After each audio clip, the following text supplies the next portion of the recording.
ഷൈബിയാണ്. പുതിയ വീഡിയോയിലേക്ക് എല്ലാവർക്കും സ്വാഗതം. അങ്ങനെ നമ്മുടെ റോറോയിലുള്ള യാത്ര തുടങ്ങിയിരിക്കുകയാണ്. റോറോ ട്രെയിനിൽ നമ്മുടെ ലോറി കയറ്റി നമ്മൾ സുഹൃത്തുക്കളിൽ നിന്ന് നേരെ മുംബൈ കോലാട് പോവുകയാണ്. പോയിക്കൊണ്ടിരിക്കുന്ന വഴിയിലാണ് ഇപ്പോൾ സംസാരിച്ചുകൊണ്ടിരിക്കുന്നത്. നമ്മുടെ മാരാറിൻ്റെ ഊഴം കയറുക. ഇപ്പോൾ നമ്മുടെ മാരാർ റോറോയിലോട്ട് കയറിയിട്ടുണ്ട്. നമ്മുടെ സ്വന്തം മാരാർ, കേരളത്തിൻ്റെ സ്വന്തം മാരാർ, തിരുവനന്തപുരത്തിന്റെ സ്വന്തം മാരാർ, പാലോടിന്റെ സ്വന്തം മാരാർ. 50 വണ്ടികളാണ് റോറോയിൽ ഒരേ സമയം കൊണ്ടുപോകാൻ സാധിക്കുന്നത്. ഫുള്ളായോ ഇല്ലയെന്ന് നമുക്കറിയാൻ വയ്യ. എന്തായാലും കണ്ടിട്ട് ചെറിയ ഗ്യാപ്പ് വരും എന്ന് തോന്നുന്നു. അതുകൊണ്ട് ഇനി അവർ ലേറ്റ് ആക്കുമോ വെയിറ്റ് ചെയ്യുമോ എന്നൊന്നും അറിയാൻ വയ്യ. എന്തായാലും നോക്കാം. ഇപ്പോൾ നമ്മുടെ സുഹൃത്തുക്കൾ റെയിൽവേ സ്റ്റേഷനിൽ ഏറ്റവും പിറകിലായിട്ട് റോഡ് വഴി നമ്മുടെ റോറോ ട്രെയിനിലോട്ട് കയറുന്ന ഒരു വഴിയുണ്ട്. ആ വഴി ഇങ്ങനെ ഓരോരോ വണ്ടികളായിട്ട് ഇങ്ങനെ കയറിക്കൊണ്ടിരിക്കുകയാണ്. ആദ്യമായിട്ടും കയറുന്ന വണ്ടികൾ റോറോ ട്രെയിനിൻ്റെ മുകളിൽ കൂടെ ഇങ്ങനെ പതുക്കെ പൊയ്ക്കൊണ്ടേയിരിക്കണം. ഏറ്റവും അവസാനം എൻജിൻ സൈഡ് വരെ പൊയ്ക്കൊണ്ടേയിരിക്കണം. ഏകദേശം 1/2 കിലോമീറ്ററോളം നീളം ഉണ്ടെന്ന് തോന്നുന്നു. ഓരോ വണ്ടിക്കും കൃത്യമായ ഗ്യാപ്പ് ഇട്ട് വേണം വണ്ടി നിർത്താനുള്ളത്. ഇനി മാത്രമേ ലോക്ക് ചെയ്യാനുള്ള ഒരു സൗകര്യം കിട്ടത്തുള്ളൂ. അപ്പോൾ നമ്മുടെ വണ്ടി ഏകദേശം സെൻട്രൽ ഭാഗത്തായിട്ട്, റോറോയുടെ സെൻട്രൽ ഭാഗത്തായിട്ട് എത്തി. നമ്മൾ വണ്ടി സ്റ്റോപ്പ് ചെയ്ത് നമ്മുടെ പിറകിൽ ഒരുപാട് വണ്ടികൾ ഇങ്ങനെ നിരന്ന് കിടക്കുകയാണ്. നമ്മുടെ വണ്ടി ഇതാണ്. ഇത് കഴിഞ്ഞ് ഇനി ബാഗിലോട്ട് ഏകദേശം 10, 25, 30 വണ്ടി കയറാനുള്ള ഗ്യാപ്പും ഉണ്ട്. ഏകദേശം 10, 20 വണ്ടി കൂടുതൽ കയറാനുള്ള ഗ്യാപ്പുണ്ട്. അപ്പോൾ അതൊക്കെ കയറി കഴിഞ്ഞിട്ട് മാത്രമേ ഇനി നമ്മുടെ വണ്ടി ഇവിടുന്ന് റോറോ എടുക്കത്തുള്ളൂ. ഇപ്പോൾ എടുക്കുമെന്ന് ഒരു ഉറപ്പും പറയുന്നില്ല. ഇപ്പോൾ സമയം ഏകദേശം 9 മണിയായി. എന്തായാലും വെളുപ്പിന് 2 മണിക്ക് 12 മണിക്ക് ഇടയിൽ പ്രതീക്ഷിച്ചാൽ മതി. അപ്പോൾ മാത്രമേ നമ്മൾ ഇവിടുന്ന് യാത്ര തുടങ്ങത്തുള്ളൂ. നാളെ എന്തായാലും രാവിലെ ഗോവയ്ക്ക് മുമ്പായിട്ട് സ്റ്റോപ്പ് ഉണ്ടാകും. വണ്ടി ലോക്ക് ചെയ്യാനായിട്ട് റോറോയിൽ തന്നെ നമുക്ക് ഒരുപാട് ചെയിനും ഹുക്കുകളൊക്കെ കിടപ്പുണ്ട്. അതൊക്കെ നമ്മൾ നോക്കി വണ്ടി ഇതിൽ കൂടെ കൊണ്ടുപോയില്ലെങ്കിൽ ടയർ കയറി പൊട്ടാനൊക്കെ ഒരുപാട് ചാൻസൊക്കെ ഉണ്ട്. എല്ലാം നോക്കി ആദ്യം വന്ന് ചെക്ക് ചെയ്തിട്ട് മാത്രമേ വണ്ടി ഇതിൽ കയറ്റത്തുള്ളൂ.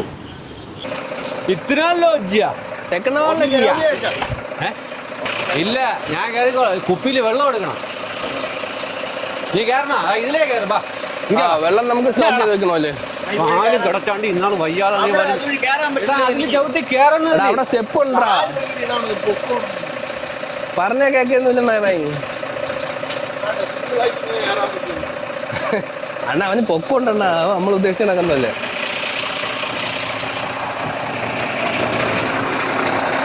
നമുക്ക് ഇതാണ് വെള്ളം കൊണ്ട് ഇതാണ് സുഖം.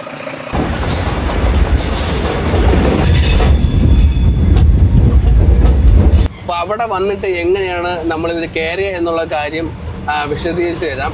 അതായത് നമ്മൾ ഒരു ദിവസം എത്തുന്നു, അതിൻ്റെ അടുത്ത ദിവസം മാത്രമേ റോറോ ഉള്ളൂ. അപ്പോൾ നമ്മളവിടെ പാർക്കിങ്ങിൽ കയറ്റിയിടുന്നു. പാർക്കിങ്ങിൽ കയറ്റിയിടുന്നതിന് മുമ്പായിട്ട് നമ്മുടെ ഹൈറ്റ് ചെക്ക് ചെയ്യുന്നുണ്ട്. ഒരു നിശ്ചിത ഹൈറ്റ് മാത്രമേ റോറോയിൽ കയറ്റാൻ അനുവദിക്കുള്ളൂ. അവിടെ ഒരു പോസ്റ്റ് വെച്ചിട്ടുണ്ട്. അതിനകത്തൂടെ പാസ്സായാൽ മാത്രമേ നമുക്ക് ടിക്കറ്റ് എടുക്കാൻ കഴിയത്തുള്ളൂ. അതിന് മുമ്പായിട്ട് നമ്മൾ വേ ബ്രിഡ്ജിൽ കയറ്റിയിട്ട്, അതായത് ടിക്കറ്റ് എടുക്കുന്നതിന് മുമ്പായിട്ട് നമ്മൾ വേ ബ്രിഡ്ജിൽ കയറ്റിയിട്ട് തൂക്കം എടുക്കണം. അതായത് നമ്മുടെ വണ്ടിക്ക് എത്ര വെയിറ്റ് ഉണ്ടെന്ന് അറിഞ്ഞാൽ മാത്രമേ നമുക്ക് ടിക്കറ്റ് ചാർജ് ഈടാക്കാൻ പറ്റൂ. അതായത് ഓരോ വെയിറ്റിനും ഓരോ രീതിയിലുള്ള ചാർജാണ് ഈടാക്കുന്നത്. ലോഡിൻ്റെ വെയിറ്റ് അല്ല, നമ്മുടെ ബില്ലിൽ ഒരു ലോഡ് വെയിറ്റ് കാണും. ആ വെയിറ്റിനനുസരിച്ചുള്ള ടിക്കറ്റ് ഇടുന്നത്. ലോഡിൻ്റെയും നമ്മുടെ വണ്ടിയുടെയും വെയിറ്റ് രണ്ടും കൂടെ കൂട്ടി നോക്കിയിട്ടാണ് ടിക്കറ്റ് ചാർജ് ഇടുന്നത്. അല്ലേ കുട്ടാ? അതെ, ശരിയാണ്, വളരെ ശരിയാണ്. അതിന്റെ ഡീറ്റെയിൽസ് വേണമെന്നുണ്ടെങ്കിൽ നിങ്ങൾക്ക് വേണ്ടി ആ ഒരു ഫോട്ടോ ഇവിടെ ഇടുന്നതാണ്. അതെ അതെ, അതൊന്ന് ചെക്ക് ചെയ്തോണ്ടാ മതി. അതെ അതെ, അത് എങ്ങനെയാണ് അതിന്റെ മിനിമം 15 ടൺ തൊട്ടാണ് തുടങ്ങുന്നത്. അതിന്റെ ബാക്കി ഡീറ്റെയിൽ നിങ്ങൾ തന്നെ നോക്കി കറക്റ്റ് നിങ്ങൾക്ക് തന്നെ മനസ്സിലാക്കാവുന്നതേ ഉള്ളൂ. അതായത് ഞാൻ പറയാം, ഏറ്റവും കുറഞ്ഞ ചാർജ് എന്ന് പറയുന്നത് GST ഉൾപ്പെടെ 15 ടണ്ണിന് 17,440 രൂപയാണ്. 20 ടണ്ണ് വരുമ്പോഴത്തേക്കും 20,060 രൂപയാണ്. 30 ടണ്ണ് വരുമ്പോഴത്തേക്കും 25,840 രൂപയാണ്. 40 ടണ്ണ് വരുമ്പോഴത്തേക്കും 32,140 രൂപയാണ്. 50 ടണ്ണ് വരുമ്പോഴത്തേക്കും 38,440 രൂപയാണ്. ഓടി പോകുമ്പോഴുള്ളതെന്ന് വെച്ചാൽ നമുക്ക് ടോള് നോക്കണം, ടയറിൻ്റെ തേയ്മാനം, മെക്കാനിക്കൽ സൈഡ്, അതായത് നമ്മുടെ വണ്ടിയുടെ തേയ്മാനം, പിന്നെ പോലീസുകാരുടെ ഓരോരോ കൈക്കൂലി ഭാഗങ്ങൾ, check post, RTO check post, അല്ലെങ്കിൽ ട്രാഫിക് പോലീസുകൾ പൈസ അങ്ങനെ ചോദിക്കുന്നത്, അതൊക്കെ ഒഴിവാക്കാം. പൂർണ്ണമായിട്ടും നമുക്ക് സീറോ കോസ്റ്റ് ടിക്കറ്റ് എടുത്തു കഴിഞ്ഞാൽ സീറോ കോസ്റ്റ് നമുക്ക് മുംബൈയിൽ എത്താം. കോലാട് വരെ എത്താം. പക്ഷെ ദിവസം നമ്മുടെ ട്രെയിൻ അനുസരിച്ച് മാത്രമേ നമുക്ക് പോകാൻ പറ്റൂ. 2 ദിവസം കൊണ്ട് നമുക്ക് മുംബൈയിൽ ഓടി എത്താമെങ്കിൽ ചിലപ്പോൾ ഇത് 3-4 ദിവസം പിടിക്കുമല്ലേ. മൊത്തം ഈ ഒരു റോറോ ട്രെയിനിൽ 50 ലോറി വരെ കൊണ്ടുപോകാമെന്നാണ് അറിയാൻ കഴിഞ്ഞത്. പക്ഷെ ഇന്ന് ലോറി കുറവാണ്, ഏകദേശം ഒരു 35-40ഓളം അത്രേ വരത്തുള്ളൂ. ലോറി കുറവാണ്, പലയിടത്തും ഗ്യാപ്പ് ഉണ്ട്, അതായത് ബാക്കിലോട്ട് ലോറി ഇല്ല. നമ്മൾ ഏകദേശം സെൻട്രൽ ഭാഗത്തായിട്ടാണ് നിൽക്കുന്നത്. അപ്പോൾ ഇതിന് മുമ്പ് വന്നപ്പോഴത്തേക്കും ഫുൾ ലോഡായിരുന്നല്ലേ, 50 വണ്ടിയും റോറോയിലുണ്ടായിരുന്നു. ഇത്തവണ വന്നപ്പോഴത്തേക്കും ലോറി കുറവാണ്. എന്താണ് കാര്യങ്ങൾ അറിയത്തില്ല, ഓരോരുത്തരുടെ ഇഷ്ടം അനുസരിച്ച് മാത്രമേ നമുക്ക് സർവീസ് നടത്താൻ പറ്റത്തുള്ളൂ. ഇതിപ്പോ ഇത് പോകുന്നതും റോഡേ പോകുന്നതും കണക്ക് തന്നെയാണ്. പിന്നെ നമുക്ക് ഡ്രൈവർക്ക് റെസ്റ്റ് കിട്ടുന്നുണ്ട് അല്ലേ, അത്രേ ഉള്ളൂ. അതിപ്പോ ഒരുപാട് ഇപ്പൊ മിക്കുള്ള വണ്ടിയിലും ഡബിൾ ഡ്രൈവർ വെച്ചാണ് ഓടുന്നത്. അപ്പൊ എന്തായാലും ഒരാൾക്ക് റെസ്റ്റ് കിട്ടും. അങ്ങനെയാ പോകുന്നത്, ഒരാൾ ഉറങ്ങുമ്പോ ഒരാൾ ഒട്ടിക്കും, ആ രീതിയിലാ പോകുന്നത്. അതെ, സിംഗിൾ ഡ്രൈവർ ആണെങ്കിൽ ഇത് കുറച്ചും കൂടെ ബെറ്റർ ആയിട്ട്. സിംഗിൾ ഡ്രൈവർ ഫിനാൻസ് ഒന്നും ഇല്ലാതെ ആരെങ്കിലും ഒറ്റയ്ക്ക് സ്വന്തം മുതലാളിമാരാണ് കൊണ്ടു നടക്കണമെന്നുണ്ടെങ്കിൽ അവർക്ക് നേട്ടമാണ്. ഓക്കെ. പിന്നെ ഒരു കാര്യം എന്ന് വെച്ചാൽ ഈ റോറോ സർവീസിൽ യാത്ര ചെയ്യുമ്പോഴത്തേക്കും നമ്മൾ കഴിഞ്ഞ തവണ യാത്ര ചെയ്തപ്പോഴത്തേക്കും ഒരുപാട് ചോദ്യങ്ങൾ വന്നായിരുന്നു. ഇതിൽ ടോയ്ലറ്റ് സൗകര്യം ഉണ്ടോ എന്നാണ് മെയിൻ ആയിട്ടുള്ള ചോദ്യം വന്നത്. റോറോ ട്രെയിനിനകത്ത് ടോയ്ലറ്റ് സൗകര്യം ഇല്ല. ഈ ഒരു ട്രെയിനിൽ എൻജിൻ മാത്രമേ ഉള്ളൂ. പിന്നെ പ്ലാറ്റ്ഫോം കണക്കത്തെ കോച്ചുകളും അതിനകത്ത് വണ്ടി കയറ്റി പോകുന്നു. ഇതിൻ്റെ ഇടയ്ക്ക് വേറെ ടോയ്ലറ്റ് സൗകര്യമോ അല്ലെങ്കിൽ ഇരിക്കാനുള്ളതായിട്ടുള്ള കോച്ചുകളോ ഒന്നുമില്ല. പാസഞ്ചർ കോച്ച് ഇല്ല. അപ്പോൾ നമുക്ക് ഉറപ്പായിട്ട് ഇതിൽ ടോയ്ലറ്റ് സൗകര്യം ഇല്ല. അപ്പോൾ അത്യാവശ്യമായിട്ട് നമുക്ക് ടോയ്ലറ്റിൽ പോകണമെങ്കിൽ ഒന്നീ വണ്ടി പിടിച്ചിടുന്ന സമയത്ത്, ഇപ്പോൾ വണ്ടി പിടിച്ചിട്ടിരിക്കണ ഒരു സ്റ്റേഷനിൽ ആ അവിടുത്തെ ടോയ്ലറ്റ് ഉപയോഗിക്കാം, അതായത് സ്റ്റേഷനിലെ ടോയ്ലറ്റ് ഉപയോഗിക്കാം. ഇല്ലെങ്കിൽ നമുക്ക് ഒരു കുപ്പി വെള്ളം എടുത്തുകൊണ്ട് പണയിലോട്ട് പോകാം. ഇതാണ് മെയിനായിട്ട് നമുക്ക് ടോയ്ലറ്റ് സൗകര്യമായിട്ട് ഈ ഒരു സർവീസിൽ കിട്ടുന്നത് അല്ലേ. അതെ അതെ അതെ അതെ. അത് പുറത്ത് റെയിൽവേ സ്റ്റേഷനിൽ നിർത്തിയിടുമ്പോൾ ബാത്റൂമിൽ പോകുന്നവർ ശ്രദ്ധിക്കേണ്ട ഒരു കാര്യം എന്ന് പറഞ്ഞു കഴിഞ്ഞാൽ ടിക്കറ്റ് എപ്പോഴും കയ്യിൽ വെച്ചേക്കുക. അഥവാ ഈ വണ്ടി മിസ്സായാലും അടുത്ത വണ്ടിയിൽ കയറി പോകാൻ പറ്റും, റോറോയുടെ അടുത്ത് പോകാൻ പറ്റും. അതെ അതെ, അതിനുവേണ്ടി അടുത്തൊരു വണ്ടി ടിക്കറ്റ് എടുത്ത് കയ്യിൽ വെച്ചേക്കുക. ഓക്കെ, അടുത്ത് വരുന്ന ബാക്കിൽ നിന്ന് വരുന്ന ഏതെങ്കിലും ട്രെയിനിൽ കയറി നമുക്ക് അപ്പുറത്ത് ഇറങ്ങാം അല്ലേ. അപ്പൊ നമുക്ക് വണ്ടി പിടിക്കാൻ പറ്റും. അതിനകത്ത് ടിക്കറ്റ് എടുക്കണ്ട. ഓക്കെ, അപ്പൊ നമ്മുടെ ടിക്കറ്റ് ഇതാണ്. ഈ ഒരു ടിക്കറ്റ് എന്ന് പറയുന്നത് നമ്മുടെ ഈ ഒരു ഫുൾ എമൗണ്ട് അടച്ച ടിക്കറ്റും ഉണ്ട്, വണ്ടി നമ്പർ ഉണ്ട്, GST ഉൾപ്പെടെയുള്ള കണക്കും കാര്യങ്ങളൊക്കെ ഉണ്ട്. പിന്നെ നമ്മുടെ പാസഞ്ചർക്ക് പ്രത്യേകമായിട്ട് ടിക്കറ്റ് വേണം. ഞാൻ ഒന്ന് ചോദിച്ചോട്ടെ, നമ്മളിപ്പോൾ വണ്ടി കയറ്റിയിട്ട് പാസഞ്ചർ ഇത് ഇല്ല എന്നുണ്ടെങ്കിൽ എന്താണ് അവസ്ഥ? വണ്ടി അവിടെ ചെല്ലുമ്പോഴത്തേക്കും വണ്ടി ഇറക്കണമല്ലോ. അങ്ങനെയുള്ള സർവീസ് നടത്താറുണ്ടോ? അതെങ്ങനെയാണ് നടത്തുന്നത്? അതൊരിക്കലും നടത്താൻ പറ്റില്ലല്ലോ. അപ്പൊ പുറകിലുള്ള വണ്ടി എന്ത് ചെയ്യും? അല്ല, ഞാൻ ചോദിക്കുന്നത് അങ്ങനെയല്ല. ഓക്കെ, നമുക്കിപ്പോ അവിടെ ഒരാളുണ്ട്, അപ്പൊ ഇവിടെ നിന്ന് വണ്ടി കയറ്റിയിട്ട് അവിടെ ഇറക്ക ആളുണ്ടെങ്കിൽ അങ്ങനെ പോകില്ലേ? അങ്ങനെ ഒരുപാട് പേര് ചെയ്യുന്നുണ്ട്. ഒരുപാട് ട്രാൻസ്പോർട്ട് അങ്ങനെ ചെയ്യുന്നുണ്ട്. അതായത് 2 രീതിയിലാണ് ചെയ്യുന്നത്. ഇവിടുന്ന് ലോഡ്, ഇപ്പൊ ഉദാഹരണത്തിന് ഇവിടുന്ന് പോയി ലോഡ് കയറ്റി ലോഡ് ഇറക്കി തിരിച്ച് ലോഡ് കയറ്റി റോറോയിൽ വണ്ടി കൊണ്ടുവന്ന് വെച്ചിട്ട് അവര് വീട്ടിൽ പോകും. അവര് സാലറി മേടിച്ചിട്ട് പോകും. എന്നിട്ട് ഈ പോകുന്ന വണ്ടി അവിടുത്തെ ഡ്രൈവർമാർ എടുത്തോണ്ട് പോയി അവിടെ ലോഡ് ഇറക്കിയിട്ട് ഇതേപോലെ ലോഡ് കയറ്റി അവരും വെച്ചിട്ട് അവരും വരും. ഓക്കെ, അപ്പൊ അങ്ങനെയും ചെയ്യാം. ഒരു 8 മണിയൊക്കെ ആയപ്പോഴാണ് നമ്മൾ റോറോയിലോട്ട് കയറിയത്. 8 മണി കഴിഞ്ഞ് ഒരു 12 മണി കഴിഞ്ഞിട്ട് 1 മണിയൊക്കെ ആവുന്ന സമയത്താണ് വണ്ടി എടുത്തതില്ലേ. 1:30 ആയപ്പോഴത്തേക്കാണ് വണ്ടി സ്റ്റാർട്ട് ചെയ്തത്. അതിനുശേഷം നമ്മൾ ഒരു 5 മണിയൊക്കെ 5:30 കഴിഞ്ഞപ്പോഴത്തേക്കും 6 മണിയൊക്കെ ആയപ്പോഴത്തേക്കും അല്ലേ മഡ്ഗോവ എത്തി. അവിടെയാണ് നമ്മുടെ ആദ്യത്തെ സ്റ്റോപ്പായിട്ട് നമ്മളൊക്കെ ഓർമ്മ വെച്ച്. ഞാൻ ഉറങ്ങി, നീ ഉറങ്ങില്ലേ? രാവിലെ നമ്മൾ എണീറ്റപ്പോഴത്തേക്കും മഡ്ഗോവയിലായിരുന്നു നിന്നത്. മഡ്ഗോവ കഴിഞ്ഞ് വെർണ എന്ന് പറയുന്ന സ്ഥലത്ത് അല്ലേ, വെർണയിലാണ് എഞ്ചിൻ മാറ്റുന്നത്. ഓക്കെ. ഇനി അടുത്ത എഞ്ചിൻ ചേഞ്ച് ചെയ്യുന്നുണ്ടെന്നുണ്ടെങ്കിൽ രത്നഗിരിയിലായിരിക്കും. ഓക്കെ. പിന്നെ നമ്മുടെ വണ്ടി കയറി കഴിഞ്ഞാൽ ഫുൾ റെസ്റ്റ് ആണ്, വേറെ ഒരു പണിയില്ല. അതുകൊണ്ട് അമ്പ് ഇടയ്ക്കിടയ്ക്ക് കിടന്ന് ഉറങ്ങണ്ടേ. എണീടേ. ഇത് ഉറങ്ങണമെന്ന് ചുമ്മാ പറയുന്നതാണ് ഗൈസ്. ഇത് ഉറങ്ങാൻ സമ്മതിക്കാറില്ല. അതെ, രാവിലെ ആയാലും രാത്രി ആയാലും. അപ്പോൾ നമുക്ക് അടുത്തത് കൊങ്കൺ ഡ്രൈവിനെ കുറിച്ച് പറയാം. ഞാൻ ഗൂഗിൾ നോക്കിയിട്ടാണ് പറയുന്നത്, എനിക്ക് കൂടുതൽ അറിവ് ഇല്ല, അതുകൊണ്ട് ഞാൻ ഗൂഗിൾ നോക്കിയിട്ടാണ് പറയുന്നത്. ഗൂഗിൾ നോക്കി എല്ലാവർക്കും മനസ്സിലാക്കുന്നേ ഉള്ളൂ, എന്നാലും എൻ്റെ വീഡിയോയിലൊന്ന് പറഞ്ഞു തരാം. ഓക്കെ. മഹാരാഷ്ട്രയിലെ റോഹയും കർണാടകയിലെ മംഗലാപുരത്തെ മാംഗ്ലൂർ എന്ന് പറയുന്ന ഇപ്പോഴത്തെ മാംഗ്ലൂർ ബന്ധിപ്പിക്കുന്ന റെയിൽവേ പാതയാണ് കൊങ്കൺ. അതുവഴി കേരളം, മംഗലാപുരം, ഗോവ എന്നിവിടങ്ങളിൽ നിന്നും മുംബൈയിലേക്കുള്ള യാത്രാ ദൂരം ഗണ്യമായി കുറയ്ക്കാൻ ഈ പാത സഹായിച്ചു. ഇതിൻ്റെ നിർമ്മാണ ചുമതല മലയാളിയായ ഇ ശ്രീധരൻ സാറായിരുന്നു നമ്മുടെ ഇതിൻ്റെ മാനേജിംഗ് ഡയറക്ടർ. 1990 സെപ്റ്റംബർ 15 റോഹയിൽ കൊങ്കൺ റെയിൽവേക്ക് നിർമ്മാണത്തിന് പ്രവർത്തനങ്ങൾക്ക് തറക്കല്ലിട്ടത്.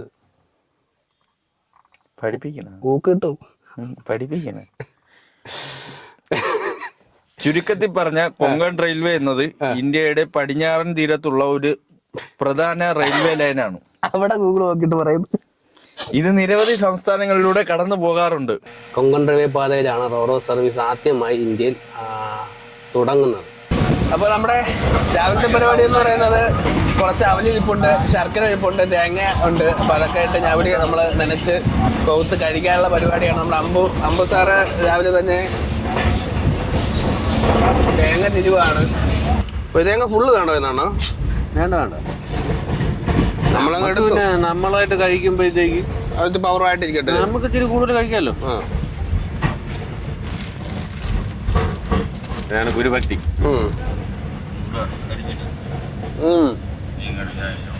അപ്പൊ അവല്, ശർക്കര, തേങ്ങ, ബദാം,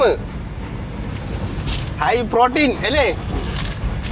നമ്മളെല്ലാം പോകും. അതെ അതെ അതെ, സെറ്റ് അത്തായിട്ട് നടക്കല്ലേ? പിന്നെ അല്ലാതെ നമ്മുടെ രാവിലത്തെ ബ്രേക്ക്ഫാസ്റ്റ് റെഡി ആയിട്ടുണ്ട്. അവില്, ശർക്കര, പഴം, തേങ്ങ, ബദാം. ഇനി അടുത്ത അവിടെ എവിടെയെങ്കിലും സ്റ്റേഷനിൽ നിർത്തണമെങ്കിൽ ചായ ഉണ്ടെങ്കിൽ ചായ കൂടെ രണ്ട് ചായ കൂടെ കുടിക്കുക.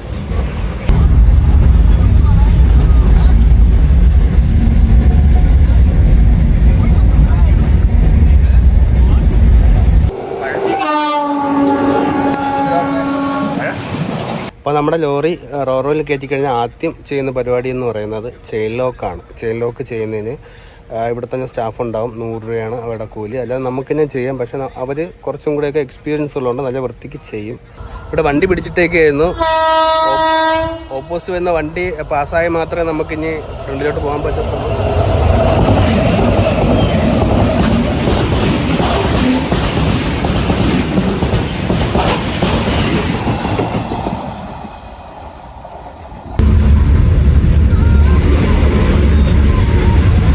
അങ്ങോട്ട് പോകണം തോറും.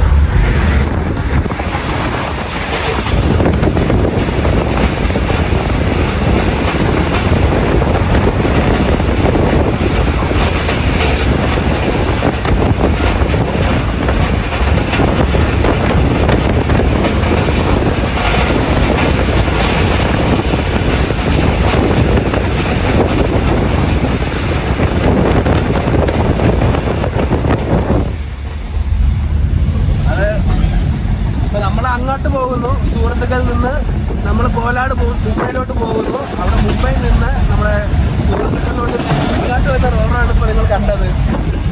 അതിലും ഏറെക്കുറെ ഗ്യാപ്പൊക്കെ ഉണ്ടല്ലേ, ഫുള്ളല്ല വണ്ടി.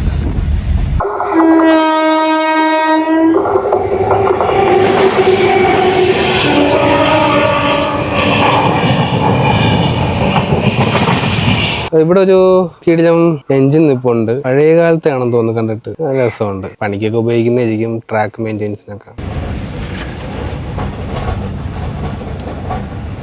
അപ്പൊ ഇപ്പൊ നമ്മളിപ്പോ തുരങ്കത്തിനകത്ത് ഇവിടെയാണ് പോയിക്കൊണ്ടിരിക്കുന്നത്. എന്താണ് ഞാൻ ആദ്യമായിട്ട് റോറോയിൽ വന്നപ്പോ ഉണ്ടായിരുന്ന അനുഭവം? ഞാൻ ഇനി റോറോയിൽ വരത്തേ ഇല്ല എന്ന് ഞാൻ അവരോട് പറഞ്ഞു. എനിക്കൊണ്ട് ഒട്ടും പറ്റാറില്ല. ഒന്ന് ഈ കുലുക്കം, പിന്നെ നമ്മുടെ ഈ ഇരിപ്പ്. അതെ, ഞാൻ എത്ര സമയം വേണോ, അപ്പൊ നൈറ്റും ഡേ ഒരുപോലെ ഞാൻ വണ്ടി ഓടിക്കും. പക്ഷേ വെറുതെ എനിക്ക് ഈശ്വര സഹായിച്ച് അങ്ങനെ വലിയ രീതിയിൽ ഉറക്കം വന്നിട്ടുണ്ട്, വന്നില്ല എന്നല്ല. പക്ഷെ ഒരു അരമണിക്കൂർ ഞാൻ ഒരു അല്പം കണ്ണടച്ചു കഴിഞ്ഞാൽ എനിക്ക് പോകാൻ പറ്റും. അത് ഒരുവിധപ്പെട്ട കുറെ പേർക്ക് അങ്ങനെയാണ്. അതുകൊണ്ട് എനിക്ക് ഓടണമെന്നല്ല എനിക്ക് പ്രശ്നമില്ല, എത്ര നേരം വേണോ ഓടിക്കാം. പക്ഷെ ഇങ്ങനെയുള്ള ഇരിപ്പ് ഭയങ്കര ബുദ്ധിമുട്ടാണ്. പ്രത്യേകിച്ച് പെട്ടെന്നൊക്കെ പോയി തുരങ്കത്തിനകത്തൊക്കെ ഇവിടെ ഒന്നുമില്ല. ആദ്യം ഇങ്ങനെയല്ലായിരുന്നു, ഭയങ്കര അല്ലെ? അന്ന് ആ വണ്ടിക്കകത്ത് നമ്മൾ പോകുമ്പോഴത്തേക്ക് വയറൊക്കെ ഭയങ്കരമായിട്ട് കുലുങ്ങും അല്ലേ? അപ്പൊ എന്നെ കൊണ്ട് ഒട്ടും വരാം. ഞാൻ പറഞ്ഞു ഇനി നമുക്ക് പോകണ്ട, ഓടിപ്പോവാന്നൊക്കെ പറഞ്ഞു. പക്ഷെ എന്നിട്ട് പിന്നെ വരേണ്ടി വന്ന് ഇപ്പൊ അതങ്ങ് ശീലം. അപ്പോൾ ശരിക്കും പുറമേ കാണുന്നുള്ള സുഖമൊന്നും കാണത്തില്ല റോറോയിൽ വരാനായിട്ടുള്ളത്. നമ്മളിങ്ങനെ ഇരിക്കുന്നത്, നമുക്ക് ഒരു വണ്ടി ഓടിക്കുന്ന ഒരാളിനെ സംബന്ധിച്ച് ഇങ്ങനെ ഇരിക്കുന്നത് ഭയങ്കര പ്രശ്നമാണ്. വളരെ കുറച്ച് ആൾക്കാർക്ക് ചുമ്മാ റെസ്റ്റ് എടുക്കാനുള്ള താല്പര്യം കാണുള്ളൂ. ബാക്കി എല്ലാവർക്കും ഓടിക്കുന്നതായിരിക്കും ഭയങ്കര താല്പര്യം. ഇപ്പൊ എനിക്കാണെങ്കിലും ആദ്യമായിട്ട് വന്നപ്പോഴത്തേക്കും വണ്ടി ഭയങ്കരമായിട്ട് നമ്മളെ വീകാലഞ്ഞ് റൈഡ് പോകുമല്ലോ, അതേ കണക്കൊക്കെയാണ് കിടന്ന് കുലുങ്ങിയും മറിഞ്ഞും തുരങ്കത്തിനകത്തൊക്കെ കയറി പോയിട്ട് പെട്ടെന്നെങ്കിൽ ബ്ലൈൻഡ് ആവുകയാണ്, ഒന്നും കാണാൻ വയ്യ, അടുത്തിരിക്കുന്ന ആളെ പോലും കാണാൻ വയ്യ. ഇപ്പൊ നമ്മള് ലൈറ്റ് ഇട്ടേക്കുന്നുണ്ട് തുരങ്ക അകത്ത് കയറിയിട്ട് നമുക്ക് കാണാൻ കഴിയുന്നത്. അപ്പൊ അത് പ്രത്യേക അനുഭവം തന്നെയാണ്. ഇതൊന്ന് അറിഞ്ഞിരിക്കേണ്ട ഒരു കാര്യം തന്നെയാണ്. നമ്മളീ അത് ക്യാബിൻ വണ്ടി ആയതുകൊണ്ടാണ് ഇത്രയും കുലുങ്ങുന്നത്. ക്യാബിനിൽ സെപ്പറേറ്റ് സ്പ്രിങ് കാര്യങ്ങൾ വെച്ചിട്ടുണ്ട് ആക്ഷന് വേണ്ടി. നമ്മുടെ ലൈലൻഡ് കെട്ടുപൊടിയാണെന്നുണ്ടെങ്കിൽ ഇത്രയും ആക്ഷൻ വരത്തില്ല. നോർമൽ ജസ്റ്റ് ഒരു ചെറിയൊരു ഇത്രയും ഷേക്കോലും ആവത്തില്ല. ജസ്റ്റ് ഒരു ഇത് മാത്രം കാണത്തുള്ളൂ. ഭാരത് ബെൻസിന്റെ മാത്രം പ്രത്യേകതയാണ്. അല്ല, ഭാരത് ബെൻസിന്റെ ക്യാബിന് വേണ്ടി എല്ലാം ബോഡി അങ്ങനെയാണ്. ഓക്കെ, ക്യാബിന് വേണ്ടിക്ക് എല്ലാം സെപ്പറേറ്റ് ആക്ഷൻ വെച്ച് ചെയ്യുന്നു. അങ്ങനെയുണ്ട്. പുറകില് 2 സ്പ്രിങ് സെപ്പറേറ്റ് ഉണ്ട്. ഫ്രണ്ടില് ഇതിനു വേണ്ടി മാത്രമായിട്ട് ഷേക്ക് ആപ്സർ ഉണ്ട്. ഓക്കെ, അങ്ങനെ ഒരുപാട് ഇതുണ്ട്. അപ്പൊ ലൈലാൻഡിന്റെ ഇത് വരത്തില്ലെന്നാണോ? കെട്ട് ക്യാബിനിൽ ഇതില്ലല്ലോ. അയ്യോ, കെട്ട് ക്യാബിൻ. ഓക്കെ ഓക്കെ, അങ്ങനെ ഇപ്പൊ മനസ്സിലായി. ഇപ്പം കെട്ട് ക്യാബിന് ചെയ്യാൻ പറ്റത്തില്ല. ഇപ്പം ക്യാബിനേ ഉള്ളൂ, ക്യാബിൻ വണ്ടിയേ ഉള്ളൂ. അതിലുണ്ട് ഇത് എത്ര നേരമായിരുന്നു? എനിക്ക് തോന്നുന്നു ഇതാണ് ഏറ്റവും നീളം കൂടിയ തുറമുഖം തോന്നുന്നല്ലേ? ഒരു നമ്മുടെ ഈ കൊങ്കൺ ഡ്രൈവില് 6.5 കിലോമീറ്റർ നീളമുള്ള തുറമുഖം ഉണ്ടെന്ന് കേട്ടിട്ടുണ്ട് അല്ലേ? അത് ഇതാണോ? ഇതാണോന്ന് ചോദിച്ചാൽ അങ്ങനെ ചോദിച്ചാൽ അറിയത്തില്ല. അല്ല, ഇപ്പൊ ഏകദേശം നമ്മൾ 5 മിനിറ്റത്തോളം ആകുന്നു. നോക്കാൻ നെറ്റ് നോക്കാൻ പറഞ്ഞ തുരങ്കത്തിന്റെ അകത്തേക്ക് പിന്നെ അറിയില്ല കറക്റ്റ് ആയിട്ട്. ശരിക്കും നമ്മൾ എങ്ങോട്ടാണ് പോകുന്നതെന്ന് പുറത്ത് നോക്കിയാൽ ഒന്നും അറിയാൻ പറ്റത്തില്ല. 4 സൈഡും നമ്മളെ ഈ ലൈറ്റ് ഇട്ടേക്കുന്നുണ്ട്. മാത്രം കണ്ണാടി കൂടെ നമ്മളെ തന്നെ കാണാൻ പറ്റുന്നുണ്ട്. അല്ല, അവിടെ ഇവിടെ ലൈറ്റ് ഓരോ ചെറിയ ലൈറ്റുകളുണ്ട്. പാളം കാണണ്ടേ? അതെ, അതിനുവേണ്ടി എന്തെങ്കിലും മെയിൻ്റെനൻസ് വർക്കോ ആരെങ്കിലും വന്ന് ചെയ്യാൻ വേണ്ടി അവിടെ ഇവിടെ ആയിട്ട് കുറച്ച് ലൈറ്റ് വെച്ചിട്ടുണ്ട്. ഓക്കെ,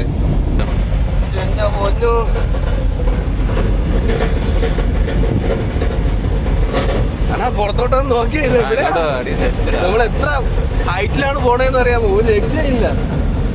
ഒരു 3-4 നില പൊക്കത്തിന് മുകളിൽ കൂടെ ട്രെയിനിൽ പോവുകയാണ് നമ്മൾ. അത്രയും ഹൈറ്റിലുള്ള പാലത്തിന്റെ മുകളിൽ കൂടെ പോയിക്കൊണ്ടിരിക്കുന്നത്. ചുറ്റും നോക്കിയാൽ എന്താ രസമല്ലേ?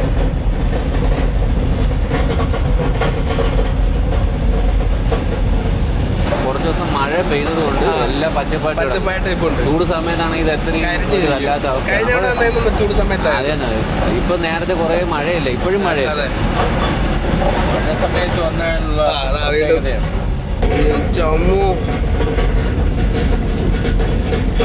എന്നാ ഇത് കാടാണോ? ഇത് ഇവിടെ ജനങ്ങളുണ്ടോന്ന് സംശയമാണല്ലോ. അതറിയത്തില്ല. ഇവിടെ കണ്ടോ, അവിടെ കണ്ടോ വണ്ടിയിൽ ആൾക്കാർ വരുന്നുണ്ട്. റോഡുണ്ട്. ഈ ഫോറസ്റ്റ് മൊത്തം വിജൃംഭിച്ച് കിടക്കുകയാണ്. അതെ, വിജൃംഭിച്ചങ്ങ് കിടക്കുന്നു.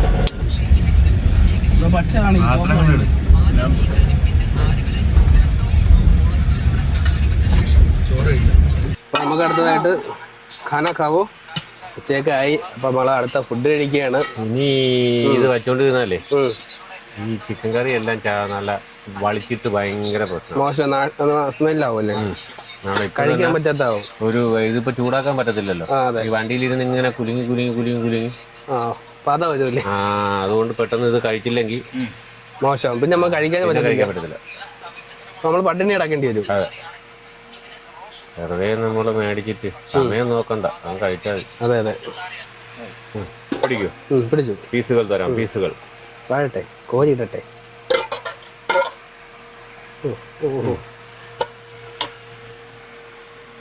ഇനി തികഞ്ഞില്ലെന്നുണ്ടെങ്കിൽ അപ്പൊ തന്നെ ബ്രെഡ് ഇരിപ്പുണ്ട്, ജാമുണ്ട്. അതും കൂടെ ഈ ചിക്കനിലിട്ട് തിന്നു കഴിഞ്ഞാൽ നല്ല ടേസ്റ്റാണ്. Oh my god, variety. ഇങ്ങനെയുണ്ട്, നല്ല ടേസ്റ്റ് ഉണ്ട്. ഞാനും കൂടെ കൂടട്ടെ. ഞാനും കൂടട്ടെ കളിക്ക്. ഇന്ന് സെറ്റ് കറിയായി. ഭഗവാനെ, എന്നും ഇത് കണക്ക് നമുക്ക് ആഹാരം കിട്ടണേ. അതെ, ഇപ്പൊ ഇത് സെറ്റ് കറിയായി. ഞാൻ അങ്ങോട്ട് പറയാം, ക്യാമറ ആണെന്റെ കൂടെ. അത് കൊള്ളാം, ഹൈടെക്.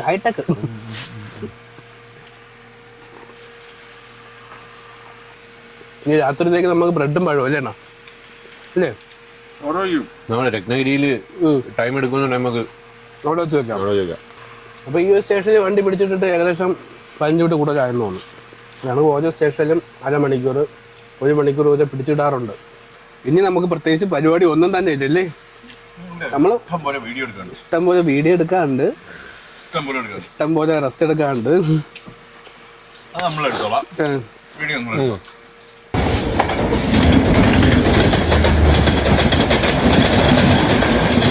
അപ്പോൾ കഴിഞ്ഞ തവണ വന്നപ്പോഴും റോറോടെ ഫ്രണ്ടിൽ വന്നിട്ട് എൻജിൻ സൈഡ് വന്നിട്ട് വീഡിയോ എടുക്കാൻ പറ്റിയില്ല. ചാർജ് എന്ന് വെച്ചാൽ ഏറ്റവും അവസാനം വരുന്നത് നമ്മൾ. അപ്പോൾ ഇന്ന് കുറേ സമയം ഉണ്ട് വണ്ടി ഇവിടെ പിടിച്ചിട്ടേക്കുന്നുണ്ട്. നമ്മൾ സെൻറ്റർ പോയിന്റിലായതുകൊണ്ട്, നമ്മൾ സെൻറ്റർ ആയതുകൊണ്ട് എന്തിൻ്റെ അടുത്ത് വരാൻ പറ്റിയിട്ടുണ്ട്. ഇതാണ് നമ്മുടെ റോറോയുടെ എൻജിൻ, ഇലക്ട്രിക് എൻജിനാണ്. ഒരുപാട് ട്രെയിൻ ബ്ലോഗേഴ്സൊക്കെ ഉണ്ട്, അവർക്കൊക്കെ എൻജിനെ കുറിച്ച് ഞാൻ ഒരുപാട് പറയാൻ കാണുമായിരിക്കും. എനിക്ക് അത്ര എക്സ്പീരിയൻസ് ഇല്ല എൻജിനെ കുറിച്ച് കൂടുതൽ പറഞ്ഞു തരാനായിട്ട്. എന്തായാലും എൻജിൻ നമ്പർ 42028 ഇതൊക്കെ നോക്കി പറയാനേ അറിയാവൂ. പ്ലാറ്റ്ഫോം പോലും ഇല്ലാത്ത ഒരു സ്റ്റേഷനാണ്. സ്റ്റേഷൻ്റെ പേര് നിവസർ എന്നാണ്. നമ്മുടെ ട്രെയിൻ ഇവിടെയാണ് പിടിച്ചിട്ടിരിക്കുന്നത്. നമ്മൾ പിറകിലോട്ട് വന്നപ്പോഴാണ് സ്റ്റേഷൻ കാണുന്നത്. സ്റ്റേഷൻ ഞാൻ കാണിച്ചു തരാം. സ്റ്റേഷൻ താഴെയല്ല, മുകളിലാണ്. നമ്മുടെ ട്രാക്ക് താഴെയും സ്റ്റേഷൻ മുകളിലുമാണ്. ഇവിടെ വരണമെങ്കിൽ എനിക്ക് വന്ന് ആ മുകളിൽ നിന്ന് സ്റ്റേഷൻ വഴി ഓവർബ്രിഡ്ജ് വഴി അപ്പുറത്തിറങ്ങണം. പക്ഷെ അപ്പുറത്തും പ്ലാറ്റ്ഫോം ഇല്ല. ഇത് കണക്കുള്ള സ്ഥലമാണ്. ഒരു വെയിറ്റിന് വേണ്ടി ലാസ്റ്റ് 2 വണ്ടി ഇട്ടിട്ടുണ്ട്.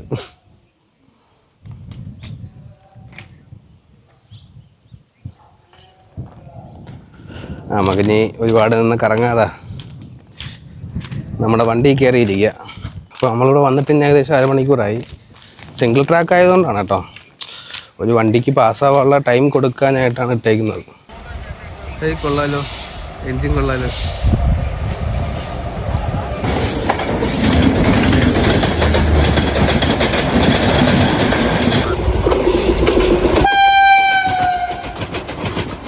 നമ്മൾ ഏകദേശം 2 മണി സമയത്താണ് ഇവിടെ എത്തുന്നത്. ഇപ്പോൾ സമയം 4:30 കഴിഞ്ഞു. ഇവിടുത്തെ വന്ദേ ഭാരത് വരെ പാഞ്ഞു പോയി. നമ്മൾ ഇതുവരെയായിട്ടും പോയില്ല. നിന്നിടത്ത് തന്നെ കിടക്കുമോ അല്ലേ? നീ ഇരുട്ടു ഇവിടെ നിന്ന് എടുക്കാനായിട്ട്. അതെ, ഇപ്പം എടുക്കും, ഇപ്പം പൊട്ടും.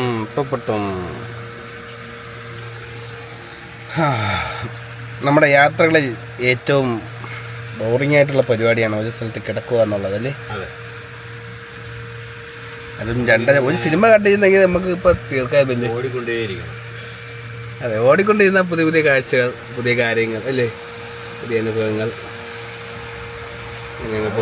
നമുക്ക് എത്രയും പെട്ടെന്ന് എത്തി തിരിച്ചു വന്നാലേ നമുക്ക് പൈസ കിട്ടുമോ? അതെ, കിടക്കുന്ന ദിവസം നമുക്ക് പോയിക്കൊണ്ടിരിക്കുമല്ലോ. അതെ അല്ലേ, അങ്ങനെയല്ലേ അമ്പു? അതെ അത്രേ ഉള്ളൂ. അത്രേ ഉള്ളൂ. നല്ലൊരു മഴയും തുടങ്ങിയിട്ടുണ്ട്.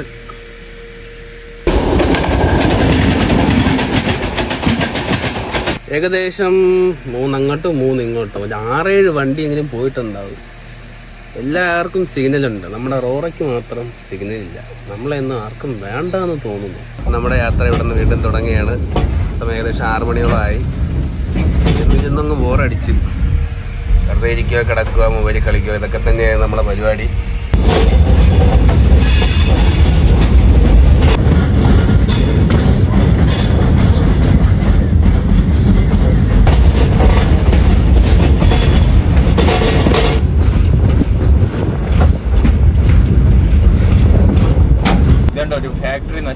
നശിച്ച് കിടക്കണ ഫാക്ടറി കണ്ട. ഇത് കാണുമ്പോൾ പെട്ടെന്ന് കേരളമാണെന്ന് നമുക്ക് ഓർമ്മ വരും. ഇതിപ്പോ നമ്മള് രത്നഗിരി എത്താറായപ്പോ തന്നെ ഒരുപാട് ഫാക്ടറികൾ നമുക്ക് 2 വശത്തും കാണാൻ പറ്റുന്നുണ്ടല്ലേ? ആ വശത്തും ഉണ്ടല്ലേ? ഇവിടെ കൂടുതലും ഏതാ സ്മെല്ല് വരുന്നുണ്ടല്ലേ? കെട്ടനാറ്റം. അതൊരു മീൻ ഫാക്ടറിയാ? എന്നുവെച്ചാൽ കരിവാട് അതടക്കമുള്ളതാ? ഇതാണ് മീൻ പൊടിയോ? ഗുഡ്സ് ട്രെയിൻ ആണല്ലേ? അതെ, ഷെഡാണല്ലേ അണ്ണ? അതായത് നമ്മുടെ ഗുഡ്സ് ട്രെയിനുകൾ ഇതോടെ ചേർത്ത് പിടിച്ചിട്ട് ഈ ഒരു ഷെഡിനകത്താണ് സാധനങ്ങൾ ഇറക്കി വെച്ചേക്കുന്നത് അല്ലേ? ഫുഡ്, സിമന്റ് അല്ലേ, അങ്ങനെയുള്ള ഐറ്റംസുകളാണ് ഇറക്കി വെക്കുന്ന ഷെഡാണിത്. രത്നഗിരിയിലാണ് എത്തിയേക്കുന്നത്. നമ്മുടെ തൊട്ടപ്പുറത്ത് ഒരു ഗുഡ്സ് ട്രെയിൻ കിടപ്പുണ്ട്. അതിനകത്ത് എന്തായിരിക്കും അറിയാൻ പറ്റുമോ? ഇതിനകത്ത് നമ്മളിപ്പോ കാണുന്ന സിമന്റോ അരിയോ അങ്ങനെ എന്തെങ്കിലുമൊക്കെ ആയിരിക്കും. കണ്ടെയ്നർ പൊക്കുന്ന ക്രെയിൻ അല്ലേയാണ് ഇത്? ഇതെങ്ങനെയാണ്? മാഗ്നറ്റ് വെച്ചാണ് പൊക്കുന്നത്. ഇവിടെ കണ്ടെയ്നർ കൊണ്ടുപോകാൻ ലോറികളുമുണ്ട്. നമ്മൾ രത്നഗിരി കഴിഞ്ഞു അല്ലേ? ചേട്ടൻ ഇപ്പൊ വെറുതെ തള്ളിയതാണോ അതോ യഥാർത്ഥത്തിൽ പറഞ്ഞാണോ ചേട്ടൻ്റെ മാത്രം ഒരു വിദ്യ ഉണ്ടെന്ന് പറഞ്ഞത്? ഞാൻ കണ്ണ് കെട്ടി ഒരു 10 മിനിറ്റ് എന്നെ കൂടെ പറപ്പിക്കും. ചേട്ടാ അത് വളരെ വേണ്ട ചേട്ടാ. ചേട്ടാ ചേട്ടാ പേടിക്കണ്ട ചേട്ടാ, അത് വേണ്ട ചേട്ടാ. ചേട്ടാ ഇത് MVD പ്രശ്നമല്ലേ? എടാ ഇത് MVD ഒക്കെ എനിക്കൊരു പേടിയില്ല ചേട്ടാ. വേണ്ട ചേട്ടാ, അത് നല്ലതല്ല ചേട്ടാ. ചേട്ടാ എനിക്ക് പച്ചവെള്ളം കണക്ക് റോഡ് അറിയാം, നീ പേടിക്കണ്ട. ചേട്ടാ നമ്മുടെ റിസ്ക് ആണ് ചേട്ടാ, നമ്മുടെ ജീവനോട് തന്നെ ചേട്ടാ റിസ്ക്. ഞാൻ ധൈര്യമായിട്ട് ഞാൻ 20 വർഷം എക്സ്പീരിയൻസ് ഉണ്ട്, എനിക്ക് 25 വയസ്സായി. ഇത് പേടിക്കുന്ന ചേട്ടാ 25 വയസ്സായാലും പറഞ്ഞിട്ട് കാര്യമില്ലല്ലോ ചേട്ടാ. കണ്ടും കെട്ടിയൊക്കെ വണ്ടി ഓടിക്കുന്ന റിസ്ക് അല്ലേ? ഒന്നുമില്ല, അടുത്ത് പാലം വരുന്നുണ്ട്, ഞാൻ അവിടെ നിന്ന് വേണമെങ്കിൽ ഡ്രിഫ്റ്റ് ചെയ്തിട്ട് തിരിച്ചെടുക്കും. കാണോ ചേട്ടാ? വേണ്ട ചേട്ടാ. എന്നാൽ ഇത് എങ്ങനെയാ സാധിക്കുന്നത്? എടാ ഇതാണ് നമുക്ക് പ്രാക്ടീസ് ഉണ്ടെങ്കിൽ എന്ത് സംഭവിക്കും ചേട്ടാ? ഇതിപ്പോ എന്തെങ്കിലും സംഭവിക്കും? എനിക്ക് തല ഇറങ്ങുന്നുണ്ട് കണ്ണടച്ചിട്ട്. ചേട്ടാ പ്ലീസ് ചേട്ടാ. പേടിച്ചു നീ? ചെറുതായിട്ട് ചേട്ടാ. ഇത് ചെറിയ നമ്പറല്ലേ എന്റെ? കാണാൻ കിടക്കുന്നു. ഇല്ല, നമ്മുടെ ജീവൻ വെച്ചിട്ടാണോ കളിക്കുന്നത്? ഒന്നും സംഭവിക്കുന്നത് എനിക്കറിയാലേ. എന്നാലും അങ്ങനെയാണോ ചേട്ടാ? ഇതിനകത്ത് ചിലപ്പോ കില്ലാടിയായിരിക്കും, എന്നാലും നമ്മൾ അങ്ങനെയാണോ? കുട്ടാ ഇങ്ങനെ പേടിച്ച് ജീവിക്കല്ലേ, ജീവിതം ഒന്നേ ഉള്ളു. ആത്മാർത്ഥിക്കൂ. അങ്ങനെയാണല്ലോ ചേട്ടാ. ചേട്ടാ ഇങ്ങനെ പേടിപ്പിക്കല്ലേ ചേട്ടാ, ഇനി ഒരിക്കലും ആരെയും ഇങ്ങനെ പേടിപ്പിക്കല്ലേ ചേട്ടാ. മഴ വന്നല്ലോ ഈശ്വരാ, ഞാൻ ഒന്നുകൂടെ കണ്ണു കേട്ടെ. വേണ്ട, ഒന്നുകൂടെ കണ്ണു കേട്ടെ കുട്ടാ. കീടിച്ച മഴ. കഴിഞ്ഞ ദിവസം രാത്രി വെളുപ്പിനെ 1 മണിയൊക്കെ ആയപ്പോഴത്തേക്കും സുഹൃത്തുക്കളിൽ നിന്ന് എടുത്തതാണ്. ഇന്നത്തെ കാഴ്ചകളെല്ലാം നിങ്ങൾ കണ്ടു എന്ന് വിശ്വസിക്കുന്നു. വളരെ മനോഹരമായ കാഴ്ചകളാണ്. പ്രത്യേകിച്ച് പറയുകയാണെങ്കിൽ പ്രകൃതി. ആദ്യത്തെ ഒരു ഉച്ച വരെയുള്ള കാഴ്ചകൾ നോർമലായിരുന്നു. ഉച്ച കഴിഞ്ഞിട്ട് നമ്മുടെ വണ്ടി ഹാൾട്ട് ചെയ്തിട്ടിരുന്നു. ഏകദേശം 2-3 മണിക്കൂറോളം ഹാൾട്ട് ചെയ്തിട്ട് ശേഷം വീണ്ടും യാത്ര തുടങ്ങിയ ശേഷം ഒരു മഴ പെയ്യുന്നു. പ്രകൃതി കൂടുതൽ മനോഹരമാകുന്നു, യാത്ര കൂടുതൽ മനോഹരമാകുന്നു, വൈബ് മാറുന്നു. ഒരു ലവ് മോഡിലോട്ടൊക്കെ എന്ന് വെച്ചാൽ ആസ്വദിച്ചിരിക്കുക ഓരോ കാഴ്ചകളും. അങ്ങനെ മാറിക്കൊണ്ടിരിക്കുന്നു യാത്രകൾ. എന്തായാലും നമ്മുടെ യാത്ര ഇന്ന് രാത്രി 10-12 മണിയൊക്കെ ആകുമ്പോഴത്തേക്കും കോലാട് എത്തും. മഹാരാഷ്ട്രയിലെ കോലാട് എത്തും. അവിടെ റോറോ സർവീസ് അവസാനിക്കുന്നതാണ്. അവിടെ നമ്മൾ ട്രെയിനിൽ നിന്നും ലോറി റോഡിലോട്ട് ഇറക്കിയിട്ട് ബൈ റോഡ് നമ്മൾ നേരെ ഭിവണ്ടിയിലോട്ട് പോകാനാണ് ഇരിക്കുന്നത്. അല്ലേ കൂട്ടുകാരാ? എങ്ങനെയുണ്ടായിരുന്നു യാത്ര? നല്ല അടിപൊളി യാത്രയില്ലായിരുന്നു. പ്രത്യേകിച്ച് എടുത്തു പറയാനായിട്ടൊന്നുമില്ല, എല്ലാം അടിപൊളിയായിരുന്നു. അതായിരുന്നു എൻ്റെ അഭിപ്രായം. ഒന്നായിട്ടില്ല. ഓരോ കാഴ്ചകളും ഓരോ അനുഭവങ്ങളും ഓരോ രീതികളും എല്ലാം കണ്ടോളും. ഓക്കെ, ഇത് കിടിലം തന്നെ ഏട്ടാ. നോക്കിയേ, ഞാൻ പറഞ്ഞേ എന്ത് രസ. മഴയത്ത് പ്രകൃതി കൂടുതൽ സുന്ദരിയാകുന്നുണ്ട്.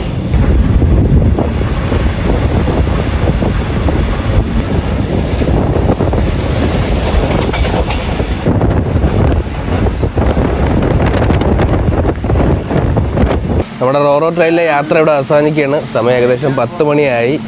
10 മണി കഴിഞ്ഞു. നമ്മളിപ്പോൾ നിൽക്കുന്നത് കോലാട് റെയിൽവേ സ്റ്റേഷനിലാണ്. നമ്മുടെ റോറോ ട്രെയിനിൻ്റെ എൻജിനാണ് പുറകിലോട്ട് പോകുന്നത്. 42.08. ഞാൻ നേരത്തെ വീഡിയോ എടുത്തപ്പോഴത്തേക്കും കാണിച്ചായിരുന്നു ഈ എൻജിൻ. ഇതാ പോകുന്നു. ഇതെന്ന് പറയുന്നത് നമ്മൾ ഫ്രണ്ടിൽ നിന്ന് നേരെ ഈ എൻജിൻ ബാക്കിലോട്ട് കൊണ്ടുപോയിട്ട് ബാക്കിൽ നിന്ന് പുഷ് ചെയ്ത് നമ്മുടെ മാക്സിമം ലാസ്റ്റ് റോഡ് സൈഡിലോട്ട് ചേർത്ത് പിടിക്കും. എന്നിട്ട് മാത്രമേ നമുക്ക് ഇവിടുന്ന് ഓരോരോ വണ്ടികളായിട്ട് റോഡിലോട്ട് ഇറക്കാൻ പറ്റുമല്ലേ അണ്ണാ?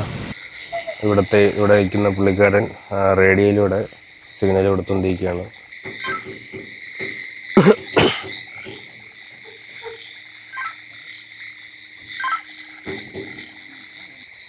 കറക്റ്റ് ഈ സെൻട്രൽ ഏരിയയിലോട്ട് ഇത് കയറി നിൽക്കണം കേട്ടോ.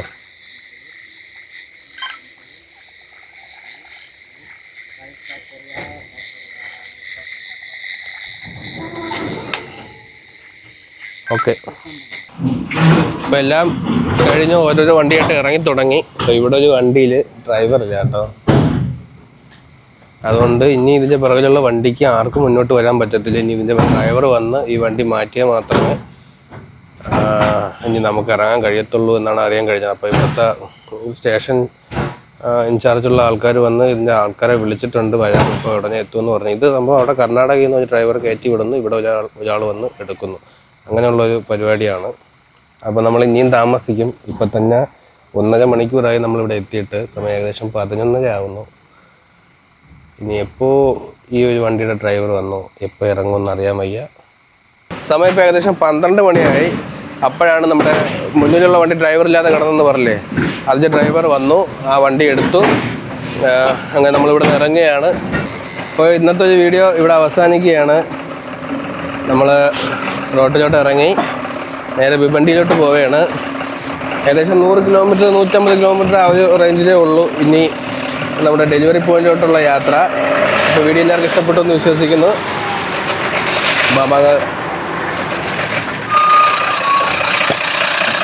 അപ്പോൾ നമ്മുടെ ലോഡ് ഇറക്കുന്ന പുതിയ കാഴ്ചകളും വിശേഷങ്ങളും ഒക്കെ ആയിട്ട് പുതിയ എപ്പിസോഡിൽ വീണ്ടും കാണാം.